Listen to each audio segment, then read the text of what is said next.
The sanctions have also had an unintended effect, a churn among the middle powers. Do they stick with America or do they keep their options open, explore new ones? Saudi Arabia, for instance, is circumspect.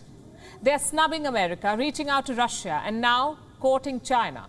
Reports say Riyadh has invited Xi Jinping for a state visit. If true, this could change the politics of West Asia. For starters, Xi Jinping has not left China in 2 years. So this will be quite a visit. He's been shut away from the public. If he picks Riyadh to end that streak, it would be symbolic. Secondly, the timing of this invite. Saudi Arabia and the US are not on good terms. Crown Prince Mohammed bin Salman is not answering Joe Biden's calls.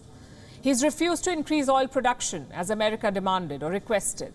So this visit, Xi Jinping's visit to Riyadh, would be a clear message to Washington, D.C. Saudi Arabia has other options, and it's not afraid to explore them.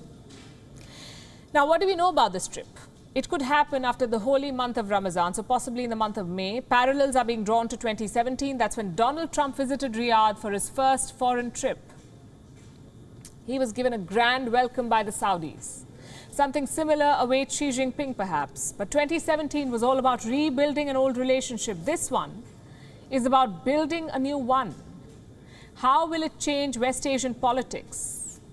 And what's in it for both sides? Let's discuss the power equations first. Since the last century, America has been the biggest military power in West Asia. They intervened in Kuwait. They invaded Iraq. They contained the Iranian threat. They armed Israel. So America's position in West Asia was unchallenged. But Xi Jinping has been slowly chipping away. His first target was Iran. Iran needed relief from sanctions. China needed oil. So both sides signed a 25-year economic agreement. At the same time, Beijing reached out to Iran's rivals, to Israel, to the UAE, to Saudi Arabia. They funded economic projects in West Asia. They offered to sell weapons. And most importantly, they offered something America could not, a market for their oil. You see, the US is energy independent now. They have their own oil. They don't need West Asian oil anymore. In fact, America is the biggest oil producer in the world. On the other hand, China does need oil. It is the biggest energy consumer in the world. So put yourself in Saudi Arabia's shoes. Do you need a customer or a reluctant friend who lectures you? Plus, China brings leverage over Iran, something that America can never offer. This rethink by Saudi Arabia is another setback for Joe Biden. He can only blame himself for this. Biden ended US support for the war in Yemen. He declassified files linking Saudi officials to the Khashoggi murder, and now Riyadh has reacted. And how? But what's in it for China?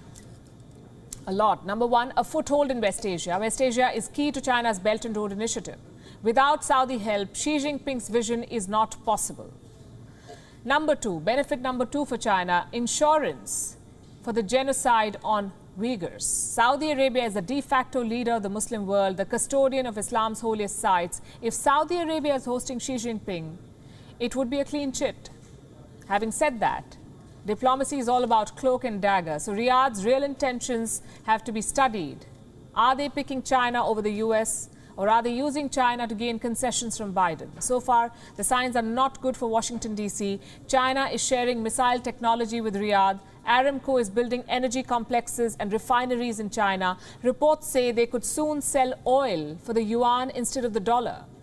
So Riyadh is investing political capital on this relationship. The question is it too late for the US already?